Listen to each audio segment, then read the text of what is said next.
Okay, hi everybody. Welcome to Woman Up. My name's Leah. I'm joined by Sue. G'day, Sue. How are you? Good, thank you. Um, Today we are joined by the courageous and brave Jasmine Sussex. Jasmine is a breastfeeding expert who has been brought before the Queensland Civil and Administrative Tribunal for saying that only women can breastfeed. The complaint was filed by a man who says he is somehow a woman, a man who took hormones and drugs to grow breasts and induce lactation in order to assist his wife in breastfeeding their newborn baby. This whole notion of how men are being helped by medical professionals and lactation specialists to act out their abhorrent, dangerous practice is probably too much for most people to comprehend because it is insane. Jasmine, can I ask you when you first heard about this and what was your reaction? Mm. Yeah, I think it was 2016. Mm. Yeah, when in the lactation community, there was quite a lot of talk about women who say they're men breastfeeding. And then sort of very, very quietly, there was this conversation about, what if Mm. men who say they're women want help to breastfeed as well? Mm. What was your reaction? Um, well, the first time I publicly reacted to it was on, there's a lactation consultant called the Milk Meg, who I think she's in Queensland actually. She seems a little bit retired now, or maybe she's not as active on social media anymore. And she, in 2018, was talking about the first man who had his article published in the WPATH Trans Health Journal, the one who reckons that he breastfed for 6 weeks. But yeah, if you read the paper, a lot of things really don't add up, including, I think they said he was making 230 mils Mm. in the 6th week, or a day, and obviously that's nowhere near enough Mm. uh, So milk to many, sustain a 6-week-old. how many meals does a woman produce in a day? Yeah, so anywhere from sort of 900 to 1,300, 1,400. It does seem to vary, but yeah, 200 mils is, like if a baby was only getting 200 mils, they'd be very ill, Mm. for 6 weeks of their life. Like, it's just nonsense, essentially, that article. And all of it was just a case report, so just some man in the trans lobby group's journal, like, it's not a journal, it's a propaganda magazine, fantasizing about their breastfeeding experience, which just clearly was not what he claimed it to be. So But even anyway, oh, even with sorry. lactating, a woman's body going through pregnancy, the body produces the nutrients specific for the baby. So a man hasn't carried the child, the baby. So Yeah. there's none of that specific thing going on, is there? So Yeah. Yeah. Oh, no, exactly. So, I mean, this whole idea that you can take estrogen for a year or two, grow some breasts on a male body, and then quaff down a lot of domperidone, the anti-nausea drug, and that will trick your body into thinking that it's a pregnant woman that's just given birth. When you stop taking the estrogen to to mimic the drop in estrogen that happens in women's bodies when they give birth. Like, it's just farcical. So when you enter into our transgender male to female transition patient here, what she did about 6 years before wanting to breastfeed this newborn was take estrogen and progesterone, the feminizing hormones that spike during a girl's puberty phase, and spironolactone, which is a testosterone inhibitor. So in this way, she already developed that breast tissue that was in its tiny little form back from being in utero. So she developed breasts, and then when her partner was 5 months pregnant, decided that she wanted to breastfeed their newborn because the partner didn't want to. At that point, they started increasing the estrogen and progesterone to further develop the breast tissue and added a drug called domperidone. This makes your brain release prolactin, which is the natural hormone that creates milk production. She did this in conjunction with pumping to stimulate the nipples and milk production, and within a month was making droplets, and by the baby's birth was making 8 ounces a day. She exclusively breastfed that newborn for the first 6 weeks of life. Is there a risk with this? No risk to child, but taking estrogen and progesterone carries with it potential risks of blood clots and strokes, and then eventually breast cancer. You don't have to have formally studied pregnancy and birth and breastfeeding to understand that it's farcical, you know? Exactly. So, yeah. I'm not a breastfeeding expert by any stretch of the imagination, but I am breastfeeding a baby at the moment. And this one topic of men breastfeeding for me is just the worst thing that's come out of this ideology. And I think it applies most people. Like, we'll understand Mother Nature, and what happens is it's specific for the baby. You know, you don't need to be, like, it's good to hear people like yourself, Jasmine, who are an expert and confirm what you just naturally think because you know about nature and that you carry a child or a baby for 9 months, and it's ludicrous. It's just horrific. Like the bloke you were just talking about saying that he breastfed for 6 weeks. Well, we know that that's not possible, but objectively he would have put a newborn baby to his non-functioning nipple for 6 weeks, multiple times a day, and that's being celebrated. Well, and would that be stressful? Obviously, that would be stressful for the baby too, not to be able to have the needs satisfied when the baby does attach to the nipple of that man. Yeah, Jasmine, do you know anything? Can you talk to us about what the baby is going through in this process at all? I know. Oh dear. Yeah, I mean, babies don't suck at empty breasts, you know, like they're distressed if they're sucking on a breast that isn't giving them milk, you know. So I mean, I might be living in a fantasy land. I probably am to some degree, but I think a lot of these men are probably, you know, obviously they live with the mother of the baby, and they say that she didn't want to breastfeed, or, you know, in the Australian case, they say that she wasn't able to breastfeed, or that she chose to not breastfeed quite early on because of difficulties.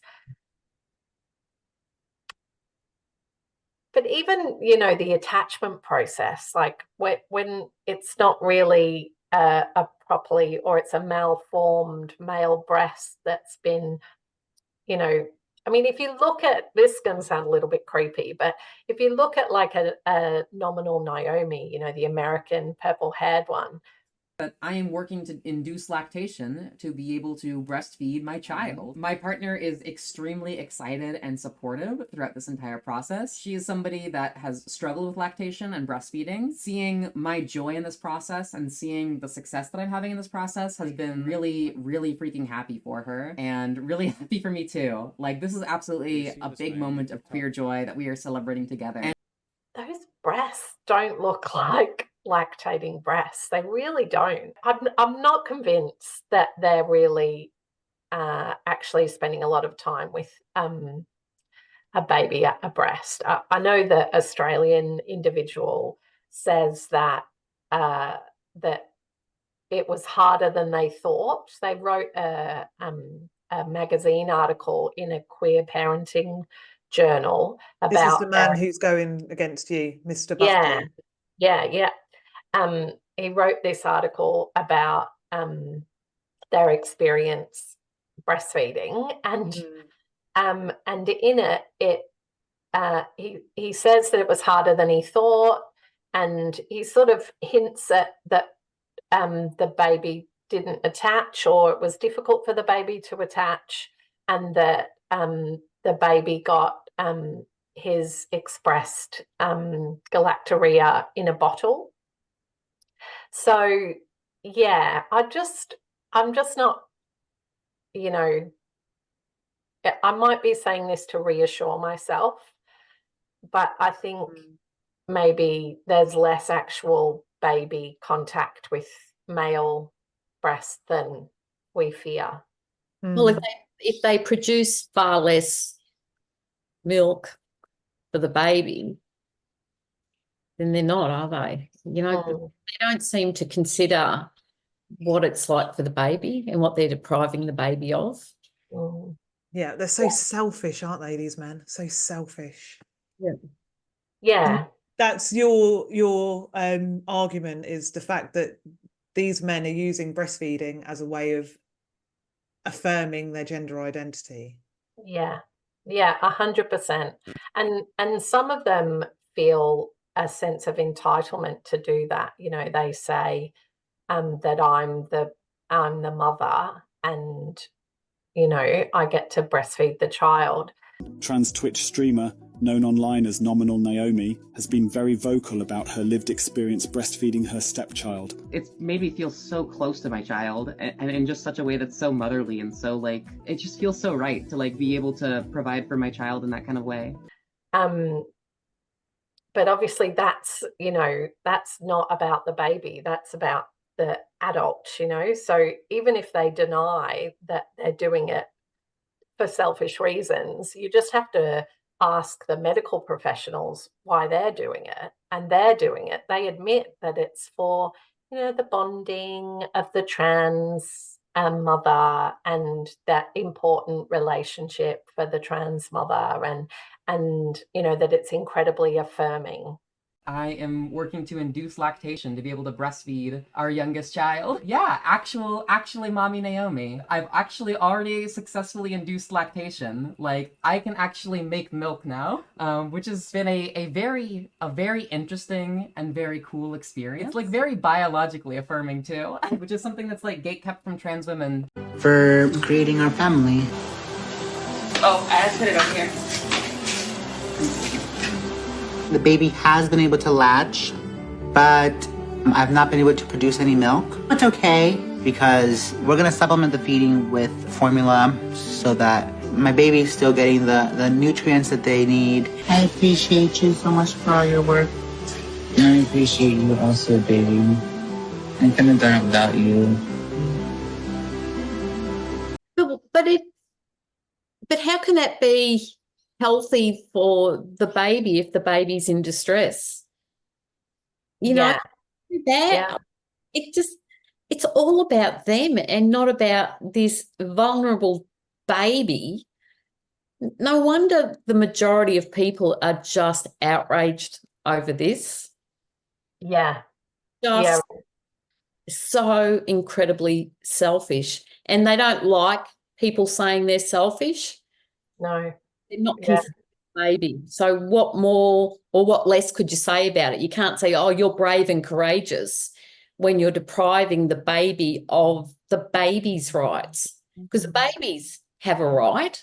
Yeah, they do. Babies have a human right to optimal nutrition and to that undisturbed relationship with their mother, you know. And I think this is the other thing that really upsets me about this whole practice, that, you know, not that there is much pushback, but when there is pushback, they're like, oh, but what about the trans identifying person and, you know, their relationship with the child? And you just have to say, how can you not see that that will sabotage the baby's pre-existing relationship with their mother? You know, like taking that child away from their mother to affirm this pseudo mother, like, it's just, I can't describe it in any other way but a human rights violation, you know, that's just incredibly selfish. And you know, I do think we need to look at the endocrinologists and, you know, any health professionals who are facilitating this practice, you know, when there's no evidence that they make a good amount of milk,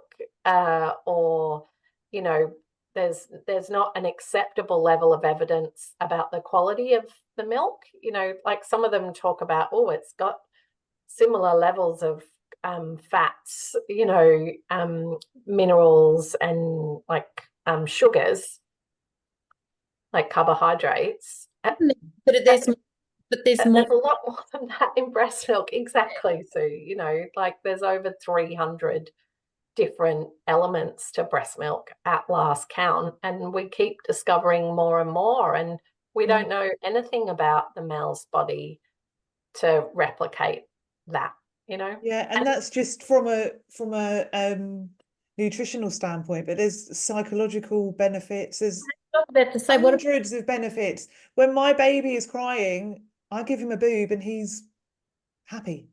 Yeah. I was about to say, what about their mental development? How does this impact? It's all about these men. You know, they talk about the mental distress of these men wanting to be seen as women. They don't look at actual women and the mental distress that we suffer from what's going on. But there's another aspect with the babies being deprived of that bond with the mother. That's what they're intended. So you're depriving that baby, and what long-term effects will happen with the baby? So what is very, very, very concerning and alarming to think about what these mothers are being coerced into, because there's no way me in my right mind would give up that bond and relationship to a man. So what is going on as well in the home to make these women feel like this is a good thing? Yeah, we really do worry about that. I really do worry about that. And I just think, you know, in a hospital setting, the only obligation that those midwives, obstetricians, that anyone in that setting has is to the mother and child. You know, they need to safeguard that relationship. And, you know, it's, I mean, I think they probably do, but it's just worrying that when we raise these questions, we get told that we're, you know, engaging in hate speech, or this is vilification, or it's just like, hang on, no, these are legitimate concerns. You know, everything we know about breastfeeding physiology, about bonding and attachment, about, you know, the importance of breastfeeding to the short, medium and long-term health and well-being of the mother and the child, sends up, you know, massive red flags about this practice, you know. And, you know, I think, you know, one of the things that really surprised me about the Saturday Herald Sun article is that the journalist spoke to both myself and the complainant, and the complainant chose to give the journalist a tweet that I'd made in response to a Matt Walsh video about nominal Naomi. And that's the context in which I said that it's a dangerous fetish. Because if you look at that individual, you know, like they're an online adult content creator, and there's all those really alarming photos of that person wearing like baby cow pajamas, you know, for their OnlyFans account and talking about a moo achievement and all of this sort of thing. And, you know, I mean, I was really upset when I wrote that because I was just horrified. You know, you would remember, Lee, we just had the e-safety commissioner. We'd had these letters from Twitter saying that the Australian government had been in touch and told us that our tweets had broken Australian law. And then all of this publicity about nominal Naomi was landing.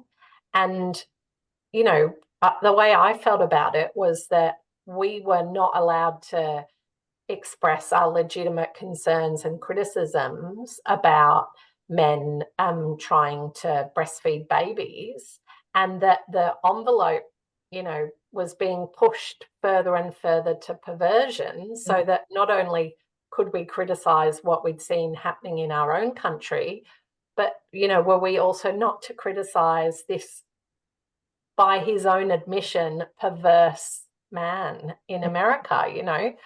So, you know, I mean, I do think there is an area to explore about the psychiatric basis of any man that would want to do this. But yeah, in relation to the dangerous fetish, I wasn't talking about the complainant. I was talking about. It's very convenient, wasn't it, that he provided that to mislead the public about what, and do. I was surprised because, you know, there's a lot of talk in his complaint about me vilifying him and trans women generally, and then making a whole load of exaggerated claims about what I've said about him, or, you know, them, or trans women.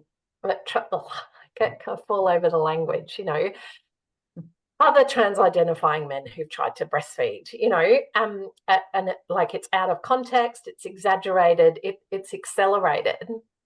But if this complainant really wanted to, you know, set some boundaries around criticisms that can be made, why would you throw dangerous fetish onto the fire, you know? Like, leading with that as the story has accelerated, you know, Australian public outrage. When was it, Jasmine, that the article with the Courier Mail came out? Because obviously he thought he was going to be celebrated by Australians for what he was doing. He copped a very large backlash, which obviously he was very shocked about. He's never been able to let it go. Well, then the article got taken down, didn't it? Yeah. Scrubbed. Yeah. One that brought it out into the public domain. Yeah. And he found out that most people didn't think he was brave or courageous. They just thought, this is disgusting. Or wrong. Yeah, really wrong. Yeah, so that was it. So in the Daily Mail, it was May 2022 that article came out. And I didn't engage with him, you know, as Jasmine Sussex, that horrible former breastfeeding counsellor, as he would say it, who had seen him on the ABA's. It's like May, and May. Okay.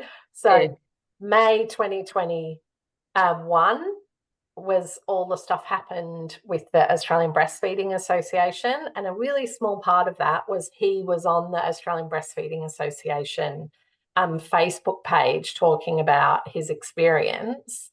And a whole load of women, including me, and a number of breastfeeding counsellors tried to educate him about the exclusively maternal nature of breastfeeding. And a couple of us were punished by the ABA for doing that. And so then a year later, we had the Daily Mail article, you know, so I don't know that. I mean, it's hard to, I don't want to really think about like what's in his head, but given what happened with the ABA, I'm surprised that he thought that the Daily Mail would stunning and brave him. Yeah.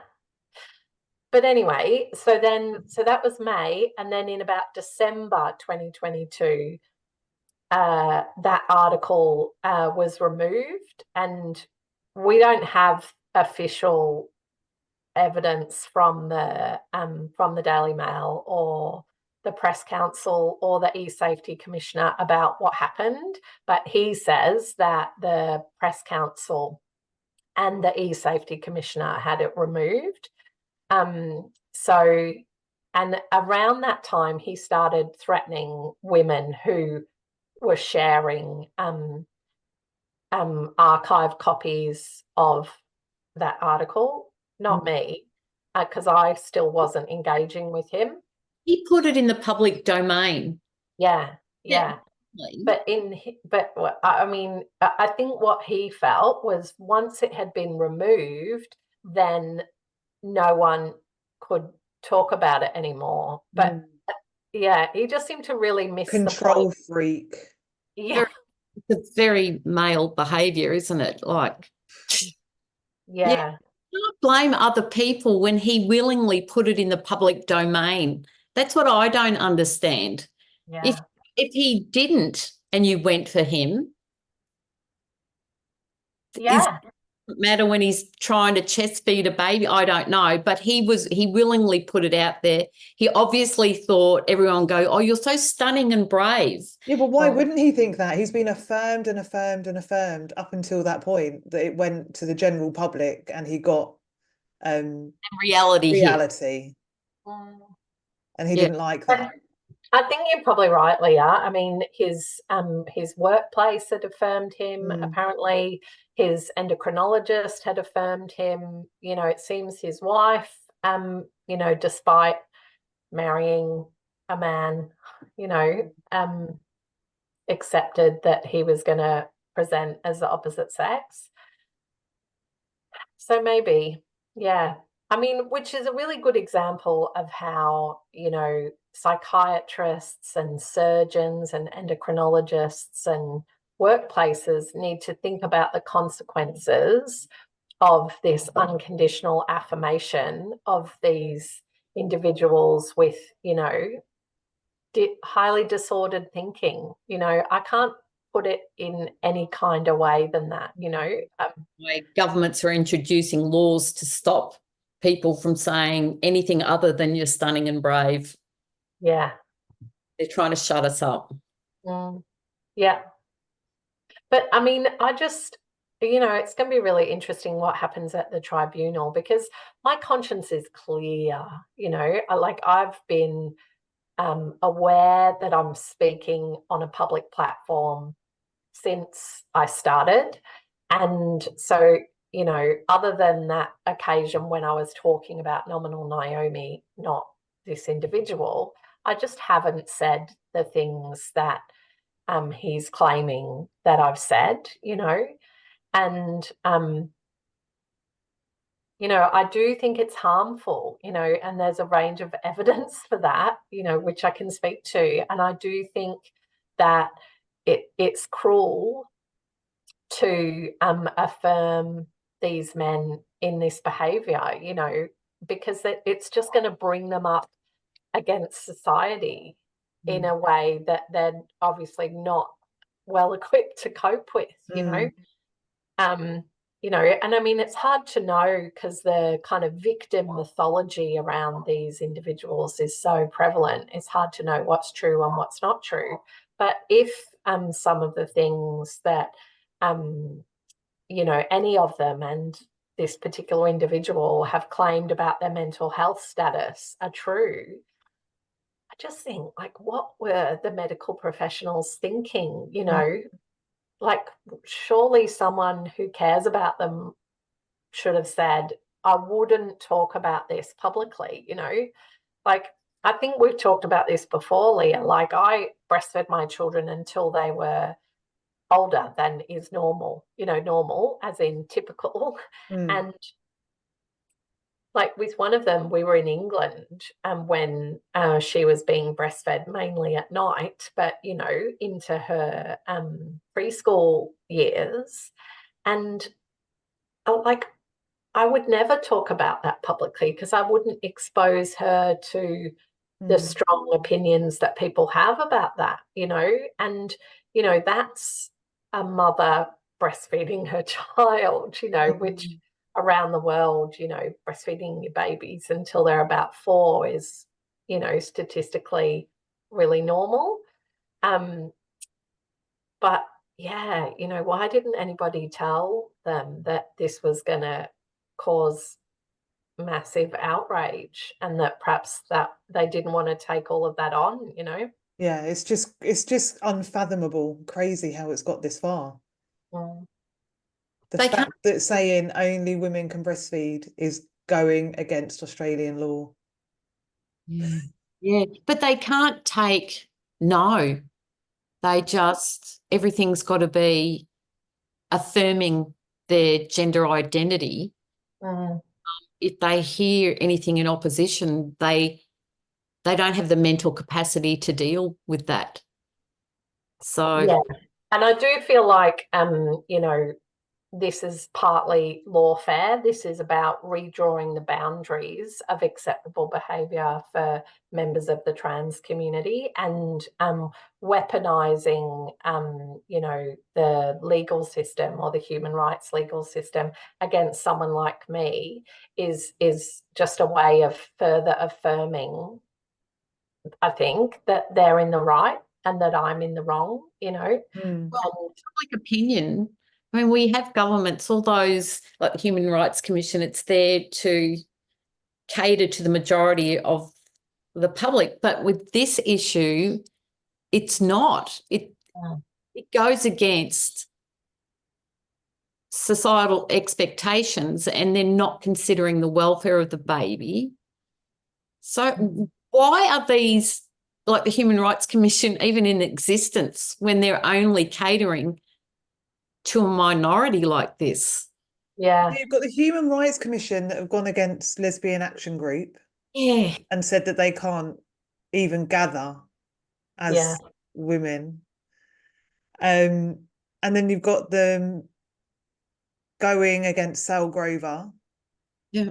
Standing up for Jason Tickle. And now you. So do you think the Tickle verdict will affect your case?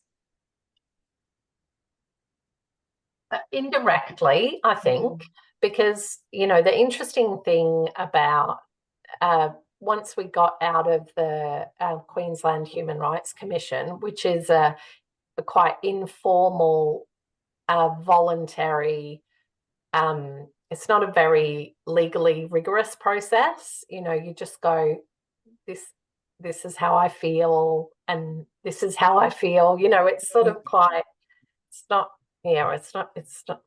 anyway. I mean, presumably it works for some people, but it certainly didn't work for us.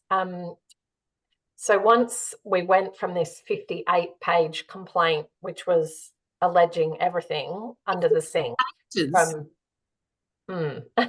from discrimination to vilification to victimization, and once he's obviously got legal counsel involved now because there's no typos or kind of rantiness anymore. In the pleadings, I forgot what I was going to say now. What were we talking about? Said, will the Tickle case affect? The Tickle case. Okay, so it's not discrimination. I'm not accused of discrimination against this individual because he's not eligible to claim discrimination against some rando woman from Victoria on the internet. I wasn't denying him services like with Tickle v Giggle. I mean, obviously I'm on Sal's side that she didn't let that man into the app, which wasn't for men. But so it is vilification. So but again, I feel like it's still misusing the law, you know. So it's not vilification to express genuinely held legitimate concerns about a highly controversial experimental practice that you know, threatens the well-being of mothers and babies. Like, so, you know, it's like they use whatever tool they can, or use and misuse whatever tool they can to try and entrench their laws, you know.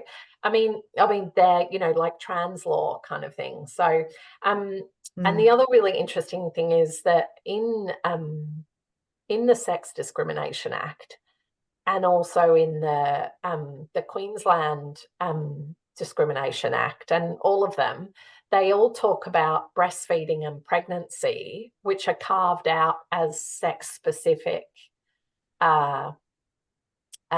attributes, you know. So you can't discriminate against a woman who's breastfeeding. Like if you were breastfeeding in a cafe and they try and kick you out of the cafe, only a breastfeeding mother and woman can claim that discrimination status. So, I mean, I wish I was a lawyer, because I don't really understand how he can't go me for discrimination because he's not eligible, because he's not a breastfeeding woman and mother. And gender identity doesn't apply to those sex-specific elements.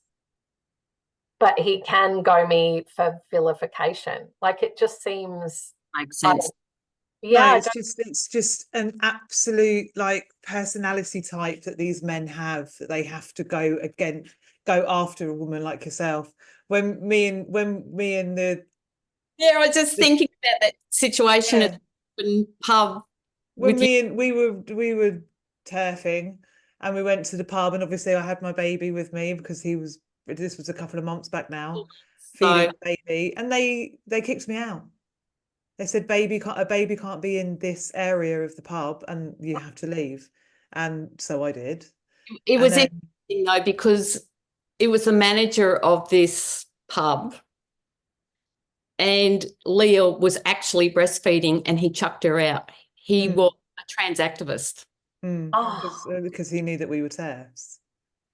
But the difference between me and a man like Mr. Buckley is I've got shit to do. I'm moving on. I'm thinking, okay, that was shit, but now I know Sue did the legwork. She did the complaint. I wrote, it's controlled by a conglomerate, and I wrote this email of complaint. They got straight onto it. We're really good. They sacked him. He got the sack. But that wasn't... It was, see, even now I'm thinking it wasn't because of me. I didn't want him to get sacked, but it was the final straw. He was a shit employee, and that was like the final straw. We didn't know who he was, but obviously they had cameras and identified who it was. So they were very honest, and they said they've had problems with this individual bringing his personal issues into work. And because we were turfing across the road, went into this pub, he knew who we were. But the interesting thing I said to Leah was her son, when he's 21, can say he was thrown out of a pub when he was 4 months old. Sorry. So Leah could have lodged a human rights complaint, but Leah accepted and just moved on. Where, can you imagine if it was a man breastfeeding in that pub? Yeah. That's the fundamental difference between a real woman and a man with autogynephilia. We don't centre everything about every single aspect of us, every second of our day, about being a woman. We just are women. Yeah. Well said. I mean, I thought it was, I don't know if you saw the Gen Spect put out a video explaining about autogynephilia just during the week, and they did specifically explain in relation to one of the American trans-identifying male breastfeeders that when trans women want to breastfeed, that's an example of autogynephilic disorder, that it's crossed over that line. AGP, or autogynephilia, is not well known by the public, even though it's a crucial component to understand why some men want to medically transition. Autogynephilia is defined as a male's propensity to be sexually aroused by the thought of himself as a female. Autogynephiles are typically heterosexual and often not particularly feminine. They are motivated by what's known as a paraphilia. Homosexual transsexuals, or HSTS for short, are gay and typically feminine. If straight men aren't attracted to trans women, why are you attracted to me? Autogynephilia generally leads a person to focus on the body, dress, behavior, and/or physiology. For example, an AGP or autogynephile can experience sexual arousal from imagining or visualizing themselves having female physical characteristics, such as breasts or a vulva. So since I am a transgender woman who has a custom coochie meow meow, I had gender reassignment surgery. I have to dilate my punani. Some AGPs may experience sexual arousal from wearing certain clothes, especially clothes that are stereotypically associated with women. Other AGPs may experience sexual arousal from certain behavior that could be stereotypically associated with women, such as putting on makeup, or shopping, or knitting or sewing, or joining female-only activity groups. Paraphilia is a term used in psychology and psychiatry to describe patterns of sexual arousal or behavior that deviate significantly from societal norms. These patterns involve intense and persistent sexual interests in objects, situations, or individuals that are not typically considered sexually arousing. Paraphilias can vary widely in their focus and may involve fantasies, urges, or behaviors. Men are 20 times more likely to have a paraphilia when compared to women. Some trans-identified males have autogynephilic disorder, and they can cause harm by insisting on being recognized as female and being allowed entry into certain spaces. These AGPs feel the need to be recognized as women, so they maintain the fantasy that they are actually female. Like this idea that, like, oh, you're not a biological woman. Well, I am a woman, that's a fact. I am female, so all my identity records, my racing license, my medical records all say female, right? And I'm pretty sure I'm made of biological stuff, so I'm a biological female as well. Some AGPs may seek to breastfeed. Some AGPs pretend that they're having their menstrual period. And some AGPs want to force others to see them as a woman. Trans women do experience PMS, and we do also sometimes experience cramps because of that. Paraphilias are commonly associated with other comorbidities, and narcissism and aggression are sometimes associated with AGP. I feel beautiful a lot. Like, I'm really pretty. I think a lot of people don't understand how offensive and humiliating and kind of I feel like it's a kind of a form of psychological abuse for autogynephilia for all women. You know, I think a lot of people don't really understand how just, I mean, offensive feels like the wrong word. It's too soft. Like the whole concept that, you know, dressing like a woman or having surgery or any of those things can make you a woman, you know, and that you're aroused by the idea of yourself as a woman is just so depraved. You just, I don't know is the right word. Yeah, I mean, I guess it's got this far because there's been this propaganda campaign that it's not autogynephilia, it's gender dysphoria, you know, and it's like, oh, you feel sorry for those, you know, men. Don't forget Bruce Jenner got caught wearing some female in the family's knickers or something. Oh, really? Daughter's knickers, yeah. Actually, I had been caught once by Kimberly, and once my... Talk about getting caught. Okay, here it was. I thought I was so clever, so cute. And technology got me one time. My little daughters, who were like 10, right around in there, okay, I guess one daughter was stealing the other daughter's clothes. Okay, so she set her computer up in the room, and she put on that like security device so that if anybody walked in, it would videotape them. Okay? I didn't know that, okay? So everybody's gone. I got like 3 or 4 hours. Let's try on a few things here. And I come, and all of a sudden the kids come home, and I hear this big commotion going.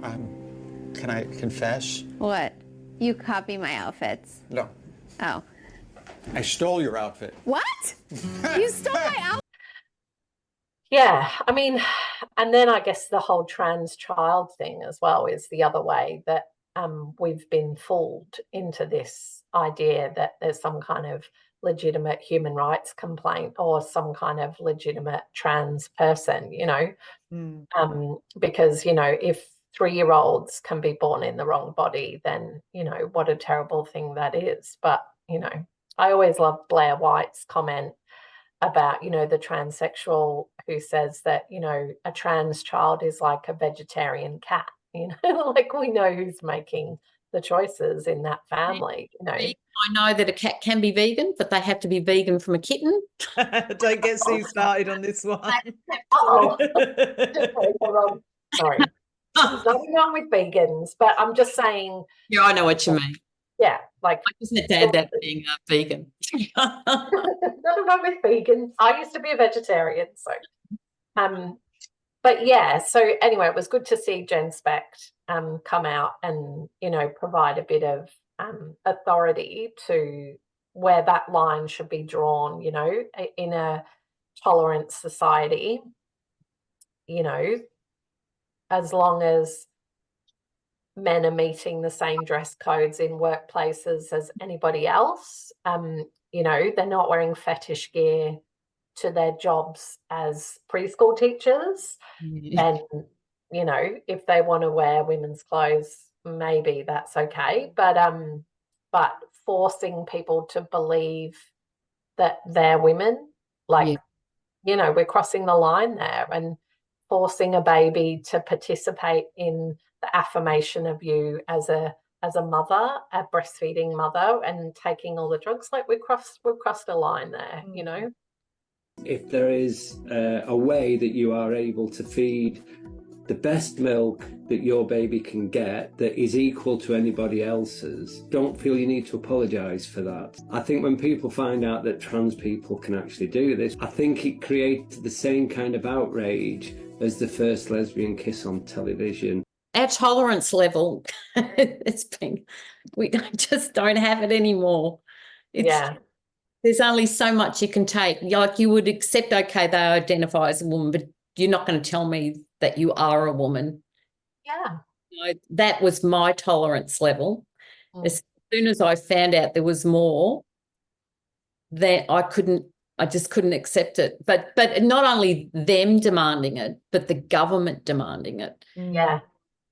That's the really scary thing about all of this. Yeah. And I mean, I just worry what's going to happen in the tribunal, Like, I don't want to antagonize him, but I can't call him a her or a mother or. Jasmine, are you going to have to be in the same room as this man? Yeah. So it's in October, isn't it, Jasmine? But you don't yet have a date? Oh, I think that they're now saying that there's probably going to be a directions hearing maybe this year, which is kind of like admin, like how much do we need and what are we going to do and all of that sort of thing, where the member kind of gets the lawyers together and sorts out stuff. And then probably next year will be the trial, which will probably be a couple of days. So it'll be amazing. Well, like, when I know, I'll let everybody know, and it would be really nice not to be alone in the room. Oh, you won't be. No, yeah. You will not be. You'll have the support in Brisbane, no doubt about it.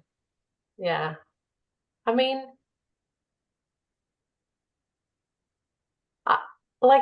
it is scary, like, he's got my home address. I don't know how he got it. Like, I asked the Queensland Human Rights Commission if they looked it up, on the electoral roll, or if how did he have my address? And they said no. He gave, or she, they said she, gave us your address. Like, that is really concerning. Yeah, it is concerning. I mean, you live in Victoria, yeah, where they're so aggressive. So why did he want you to know that he knows your address? So what kind of person we're dealing with here? Isn't that doxing, sort of?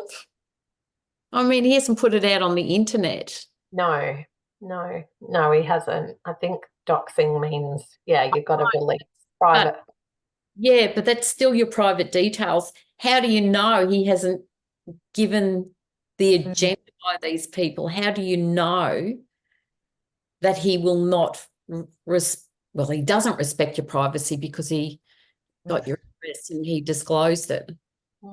I mean, I've blocked him on Facebook Meta, 3 or 4 times. I think 3 times. Twice on Facebook, once on Insta, about 4 times on LinkedIn. He keeps making extra LinkedIn accounts. And then on Twitter, This is obsessive behaviour, isn't it? Sorry? Obsessive behaviour. It's tantamount to stalking. It does feel quite unhealthy, especially given, most of those accounts he created before I was speaking on Twitter about him in the wake of the Daily Mail article. So like when I saw him on the Australian Breastfeeding Association page, I didn't at him, I atted the ABA and said, this person's here. I didn't at him in like I said, their name, because I believed at that stage that the ABA wasn't wanting to use gender neutral language to include men. I thought it was about being kind to women who identify as men, trans men. So we'd say, parenting, breastfeeding, parenting, so that trans men would feel welcome to seek support from breastfeeding counsellors to feed their child, but I realised shortly after I did that post and things that happened after that no, they were wanting to support men who identify as women as well, and so from that point until December 2022, I didn't interact with him. Actually, once I did in July. Channel 7 ran this story about a Texan trans man who'd given birth in a hospital and felt they were misgendered, in the hospital. And so a lot of people were commenting there, and the complainant was there as well. And I said, I was like, oh, here you are again, like it was from that time till, that when he set up a Twitter account in March 2023, he was everywhere, like he was on Shannon Fentiman's page. He was on Anastasia Palastay's page. He was on Dan Andrews's page. He was everywhere. Like he's an activist trying to normalize this behavior, and throughout all that time, he was blocked and I ignored him, and I could see often that he was there because, how you can see when you've blocked something, like there's a gap in the threads. Yeah. And then other women would be responding to him. And so I'd know, that it was, or sometimes I'd know some of those other women. I'd be like, is he there? And they'd be like, yep, he's all over Shannon Fenton's page, And so I don't know, I guess I'm just trying to say, like, I tried to ignore him and I tried to stay away. And it was only after the Daily Mail article disappeared and he was threatening women with taking them to the Press Council or the E-Safety Commissioner for defamation. Like, I think there were 3 different women in that period that I saw that he was threatening. And I got in contact with, and then we had, in the following May, 2023, the whole e-safety thing, you know, which again, like you posted for the Standing for Women Queensland page, Leah, which helped to promote, you know, Kelly J. Keen's tour of Australia, and I responded to that with the queer parenting article, you know, which is one of the that same tweet is one of the 58 pages, you know, like it's everyone's in there. Rachel Wong, Standing for Women Queensland, Kelly J. Keen in Melbourne, Angie Jones, Sal Grover, Catherine D. When we interviewed you last year, Leah and I got a threat from him over that also. So that's all he does is threaten women. It's very mischievous behaviour. Yeah. And he's, so, you know, so he put in the complaint to the Queensland Human Rights Commission, we now know, in May 31, but I didn't receive it until I think the 22nd of November at the end of the year. And in that time period, he was on Twitter like 2-3 times a day, and he always argued with women. So, you know, like I've got tweets of him trying to engage with J.K. Rowling, Maya Forstater, Helen Sanderland, you know, a whole load of like next level tier profile, you know, but like big profiles, you know, and interestingly, not Graham Linehan, even though. Yeah, it's strange how they won't attack. And he's in lots of threads with, he's deleted this Twitter account now, or maybe he got suspended, I don't know. But it's gone now, but I've still got all these threads where it's like him, what's that one, you know, who wore the fishnet stockings with his testicles hanging out, you know, with Peter Tatchell, and got really drunk with Helen Joyce on the stage. Frida, yeah. Nominal Naomi, what's that, you know, the Labor Party one from the UK, is it Morgan something or other? No, that's the Canadian one who just got sacked. God, there's so many of these horrible men. Oh, and they've like been birds of a feather. Oh, not birds, but yeah, like it's really, you know, I mean, the only thing that I feel like protects me a little bit is that I'm talking about this publicly. So, you know, like if something happens to me, you know, but it's super disturbing. It's so bad that you have to feel like that as well. Just a woman, a mum, a breastfeeding expert who's saying that men can't breastfeed. Yeah. Like, how have we got here?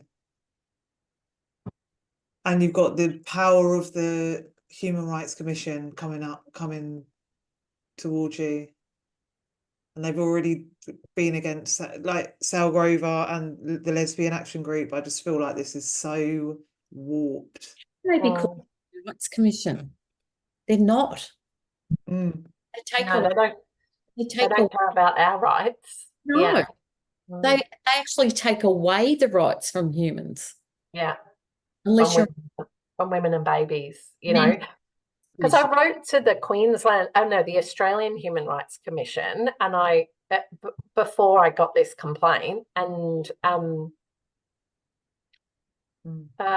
before I got this complaint, after the e-safety commissioner complaint, I get myself a bit confused. There's been so many complaints. And I just said, you know, like Article 25, which is the Mothers and Babies Universal Declaration of Human Rights article, it says that mothers and babies deserve, you know, need special care and attention.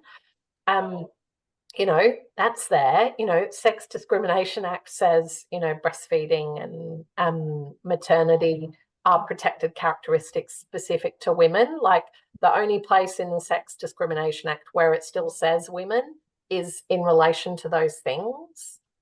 So, you know, I don't think you could argue that the whole legal woman aspect for gender identity applies where it's the embodied nature of motherhood and breastfeeding. You know, like really, I'd say I wouldn't put it past him to make a legal mother out of a man.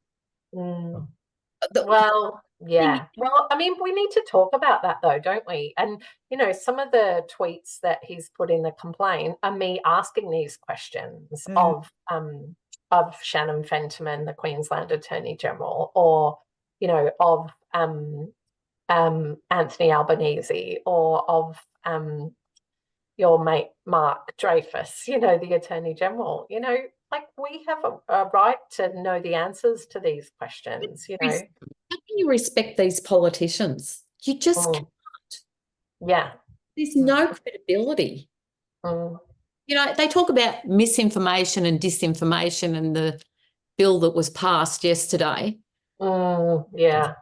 The worst. So that's all about you believe my lies and shut your mouth. That's it. You are not allowed to have an opinion. You've just got to do it. What an authoritarian state we've become. It's really disappointing. They are 100% wrong if they don't think we are going to win this. Yeah. I mean, yeah, that's exactly it. Like, what are they going to do?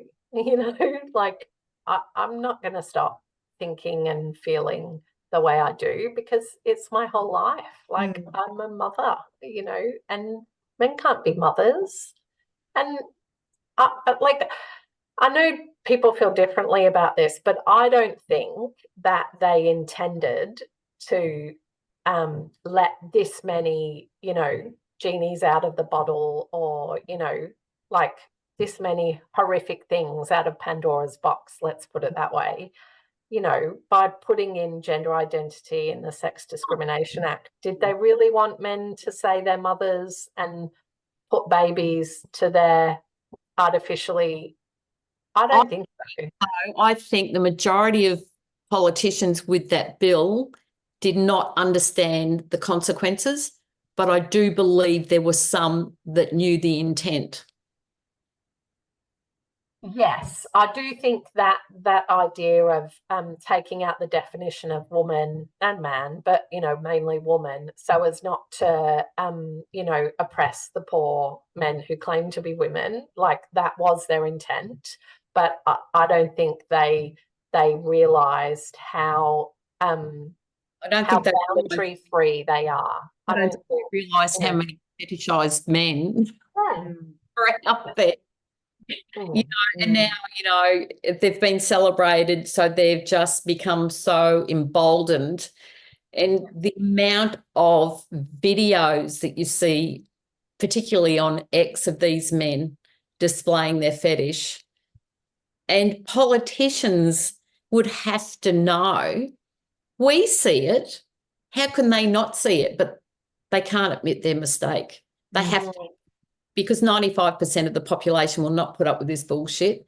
A lot of people remain quiet, but when it comes to babies, they won't be. I think one of the things that will drive people to go, I've had enough of this bullshit, when you are harming babies, it has gone way too far. We won't put up with it. And what this has exposed, as much as this is really stressful for you, Jasmine, and you are taking this on for all the women and men in Australia, this is piquing so many people that have just gone, okay, I've had enough. I'm no longer remaining quiet. Yeah. It's like that baby in Brisbane that had the hot coffee thrown over him. The outrage when you see a baby that's so vulnerable and being exposed to this bullshit. You can just put up with it. No, it can't carry on. It can't. And thanks so much for everything you're doing. Thank you. I mean, it definitely makes it easier to have all you wonderful women, you know, supporting me. And I know that I'm not alone. Like, it is stressful, but I also, I'm just like, well, it's a civil administrative appeals tribunal, you know, they can't arrest me, you know, like what are they going to do? We just need to have a talk about this, you know.